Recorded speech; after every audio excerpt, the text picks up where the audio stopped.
Alhaitham Tours and Travel bakola passport, driving permit, national IDs, okola visa, air ticketing, clearance ku kisaawe. Kiki ky'olina mu by'entambula ky'oyagala. Ate era nga n'obulamu obudigidamu era ng'ogenda okulya ku ssente zo ze weekoledde munnange bo we bali okubeera nga bakutuusako trips ez'enjawulo oba tours. Ate ne mu masomero bayingiddeyo nga bateeka trips, conventions, retreats. Alhaitham Tours and Travel namba yabwe eri mu kuyitawo wansi. Ate era mu ngeri y'emu Diane Beauty Parlor ono nomne Diane omukyala ono yegulidde nnyo kubanga akola ku bagola ab'enjawulo ka makeup, kuhinjira, kwanjula, mbaga, baby shower, bridal shower. Kiki mukolo kigwoyina ate asituka n'osituka munnange Diane akugamba abeera ng'ogenda ali ku ekabuusu opposite Mona Lisa ogenda okuba ng'omusanga abeere ng'akukolako ng'akuyooyoota obulungi kwefaako omukyala teweetulako totuula eyo n'ofa ng'omulungi wange omulaba Diane yamukozeeko dda era munzikirize mbeere nga mbanjirira omukyala gwe bayita omukyala Nabagala Rita ono nga mukyala w'amaanyi abamuze mu mulaba mukyala wa Katonda woman of God aina ebintu byayogerako nze nga nze omunnaye ne bintambuza obulungi bangi nnyo abamuyigirako leero waliwo abansebe ne banga baagala bamuleete mukyaza abeere nga ayogerako naffe atubuulira aina she's the flag bearer ow'ekibiina kye bayita the blooming woman agenda kuba nga atubuulira blooming woman kiki ekyetagisa okubeera mu kibiina ekyo olina kubeera atya waliwo requirements ezikukkiriza okuyingirayo oba nedda kale munneeyungeko mbeere nga nnyaniza omukyala Nabagala Rita olwaliro gwenkyaliza nsanyusa okulaba nnyawo kale mukwano Mukama yeebazibwe Yesu mbadde nsaba weeyanjulire abatulaba obabuuzeeko beeyanjulire n'amanya bunyo abatulaba amanya gange bampita Rita Nabagala. First and foremost nja kwenenyamu katono for my hoarse voice but I think tujja tambulirawo nsanyusa nnyo okubalaba nange nsanyusa okulaba Melissa. Omukyala Nabagala Rita akola ki osangibwawa biki kwegamba twagala otubuulire nga tetunatuuka ali ku kinyusi kyennyini. Who is Nabagala Rita? Nabagala Rita is a mother, but before mother I am a woman. I'm a born again woman. I'm a mother. I'm a business woman. I'm loved. Omukyala ono saagala nnyo kubibaddiramu atugambye mukyala maama ate akugambye mukyala mulokole ate akugambye mukyala mukozi kati ebyo nawe obigattagatta osobola okumanya nti omuntu gwendeese munnange naawe asobola okubaako kyakuyamba oba kyoba omuyigirawo. Mukyala Rita blooming woman erinnya lize litambula abantu ne babuuza blooming woman ekigambo ekyo tekizitowaasi kya gundi nnyo kyeki omulabi waffe yandiyagadde okumanya what is this the blooming woman? What is it all about? The blooming woman. Blooming woman is all about a woman blooming. Omanya abantu abasinga batera okugamba abakyala tuli bimuli. Ekigambo ekyo ekya blooming batera okikozesa ku bimuli.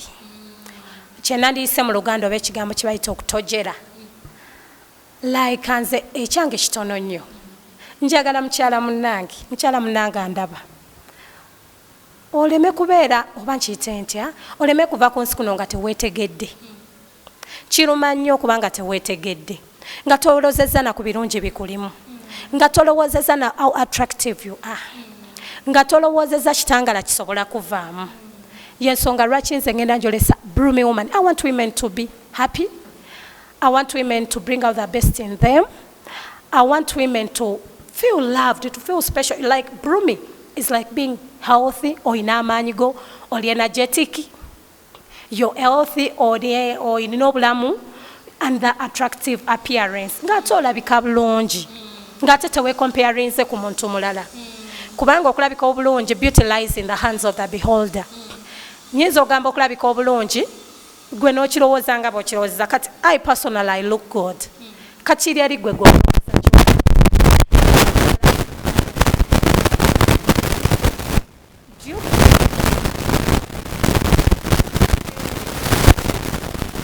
blooming.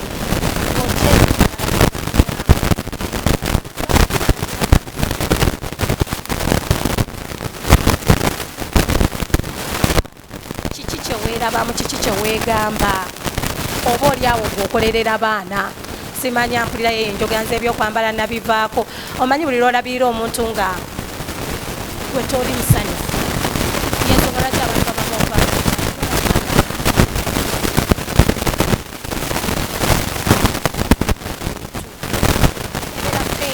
kakati nze nezikyankugambye mukyala wejjukira abaana nno bajja kula kubanga osobola n'okufa kati osobola n'okuvaawo anything can happen naye obaddewo otya what has been your purpose mazima ogimanyi n'ogimanya ku myaka gyo do you even know your purpose ko buli omu alina purpose eyamutondewo mu nsi muno eyo ogimanyi esukkawo nno okulabirira abaana esukkawo okukeera ku makya n'ofumba esukkawo okubeera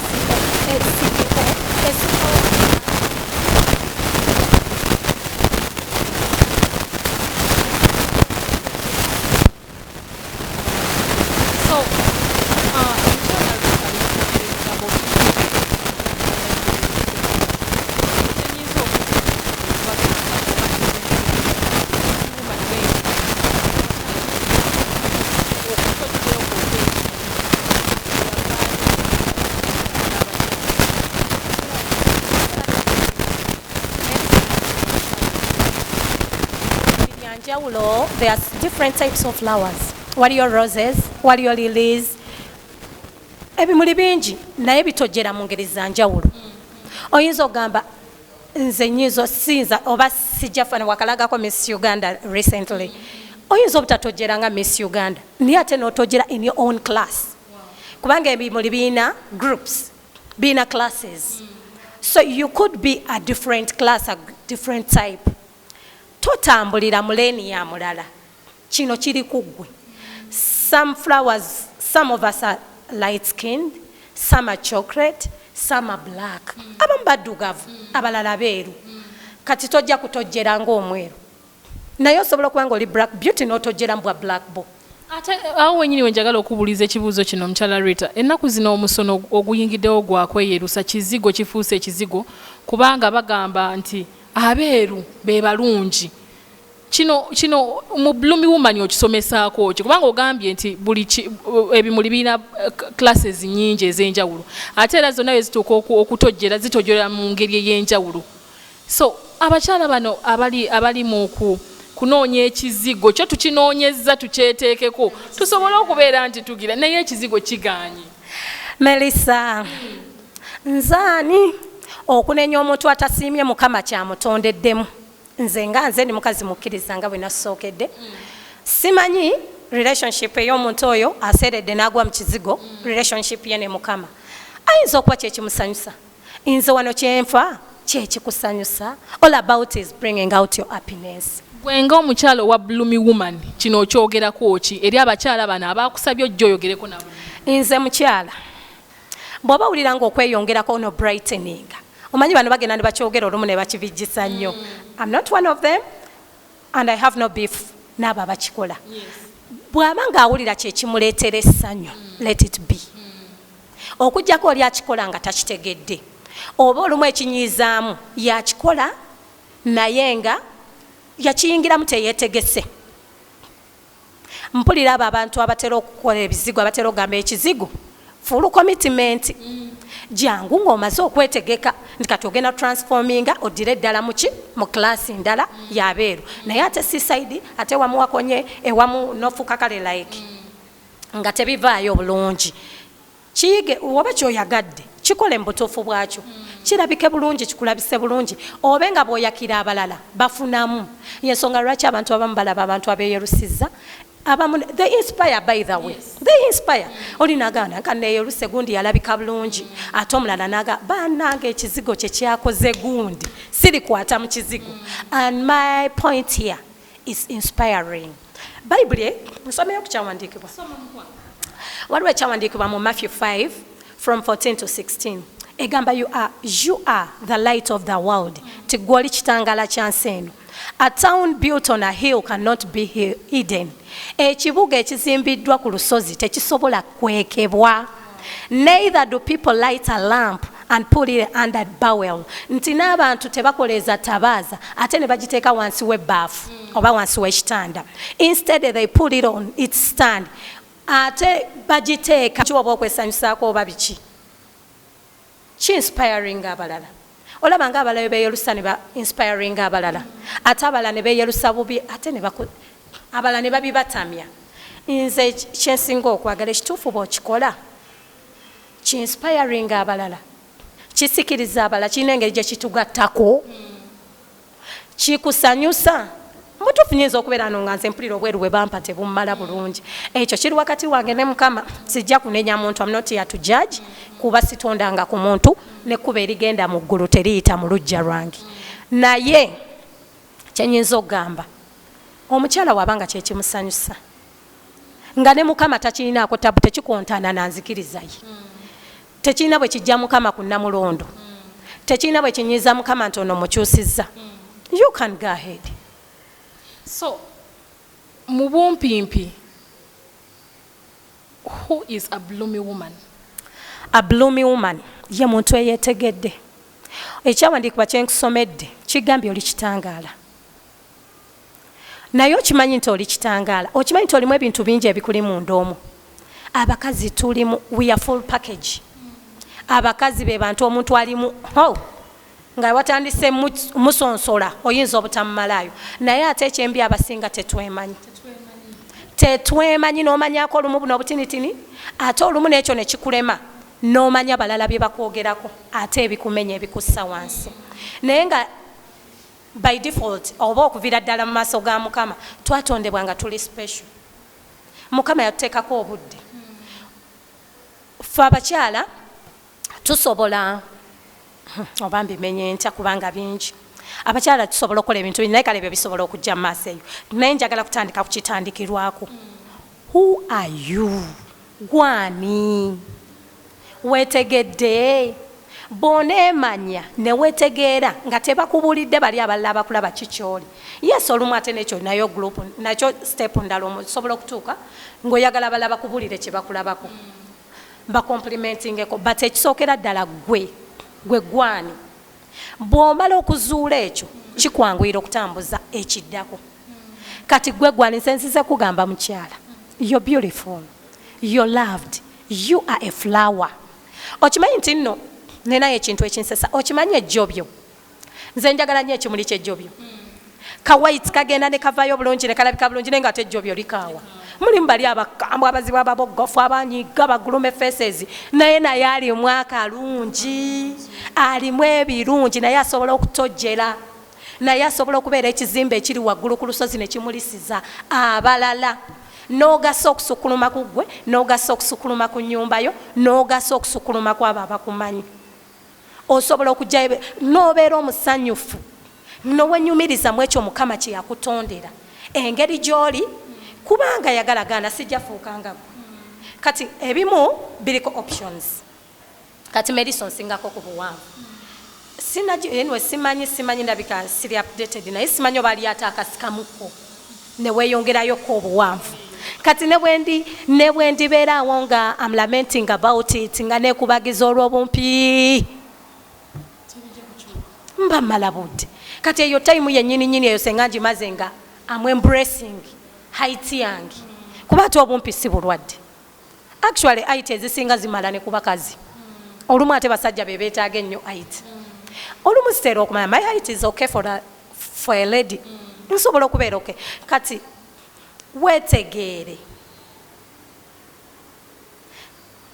tambulira mu leeni yo kubanga abakazi olumu ekisinga tujja ku mulamwa kwagala ku bloominga ng'ono nkugambye oli kimuli nze wenkiyisa ebimuli bya bika bingi ebimuli bingi zuula oli kimuli kikaaki tambuliramu eyo leeni yo bw'onodda mu leeni y'ekimuli oli rose ate ozze mu lili oyagala okola obeere lili ojja kwetega ojja crashinga ne b'osanzeeyo ojja kutandika okulaba nga togwanidde kuba boolimu tebafaanananga ggwe so nga ate bwe muba mwekutte bwekusa like you blend a rose and a lily it comes out well like nze nyinza okuba ndi kirala nekyenewuliramu kinawe merisa oli kirala but when we sit we can come up with something beautiful we can compliment each other beautifully yeah.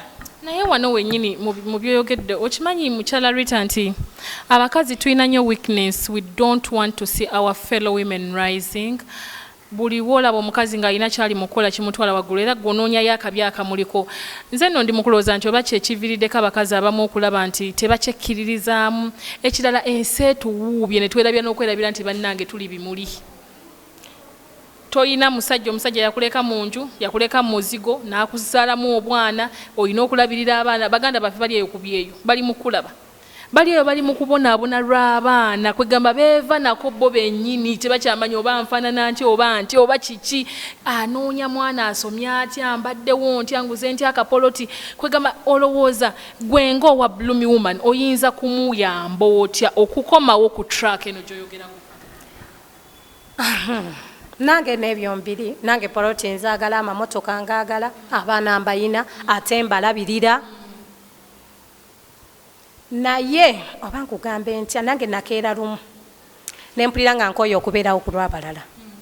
Bano abaana benfiirako woowe yaaye maama balina Katonda eyabatonda, wadde obuvunaanyizibwa yabuwaani, ate nina obukola ki?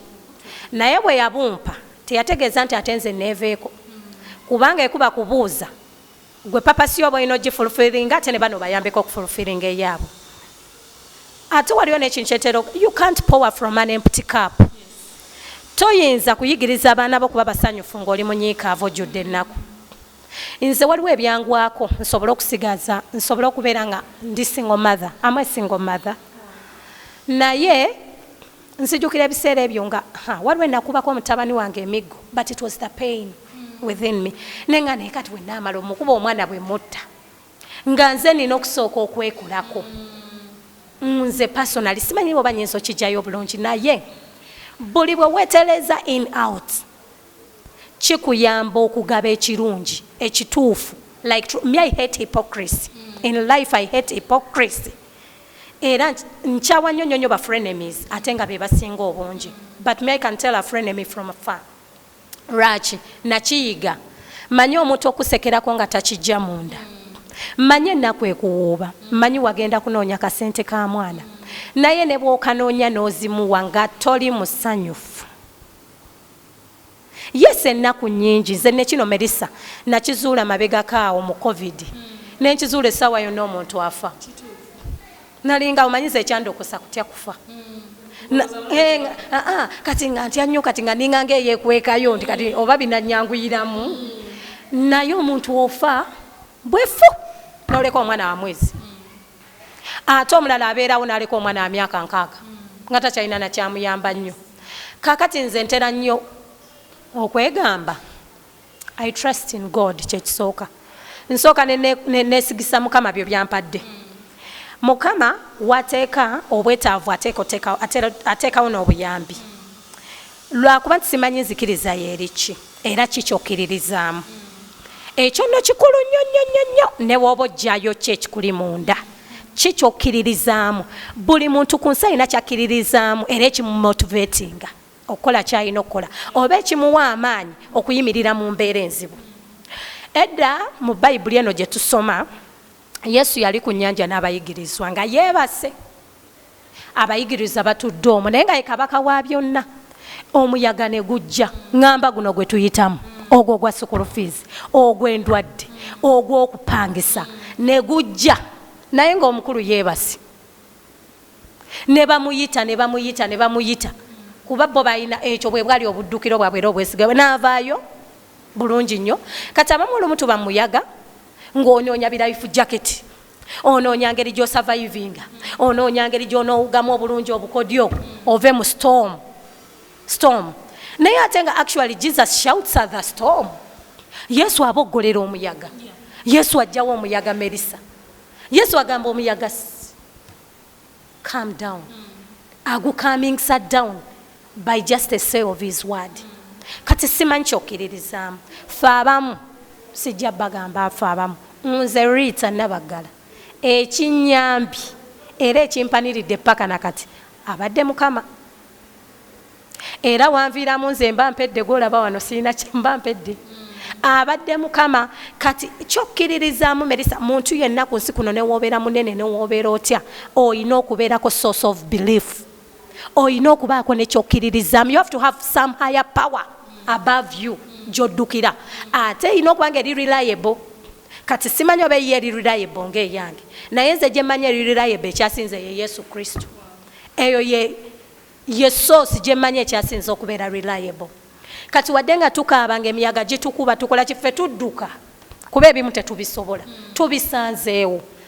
Abantu babadde nga babasuulira abaana ne bw'okaaba siggwa asoose oyinza okukaaba ate olinga ye n'okumwegaana bamwegaana ali mu lubuto gwe no bamukkiririzaako ko olumu n'amulaba alabako ko naawo kwegambe enkaaba za njawulo naye we hide in him.